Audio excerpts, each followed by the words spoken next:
I'm going to show you how to mix the ingredients. You can either use a mixer.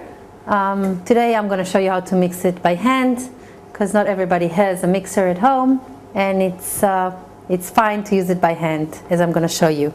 So we're going to start with the 4 cups of flour. I'm going to pour them in, and I'm going to make a little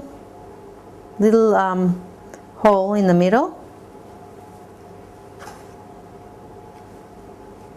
like this, and inside this little hole I'm going to pour the yeast, the 1.5 tablespoons of yeast, and on top of it the 4 tablespoons of sugar, as you can see. The salt I'm going to put around it, because salt and yeast are not good friends, and if the salt touches the yeast when it's not with other ingredients, it might kill it.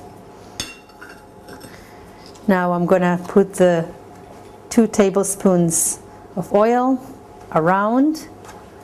The 2 eggs I'm going to mix a little bit with a fork, not too much, but just a little bit, and I'm going to pour it in too.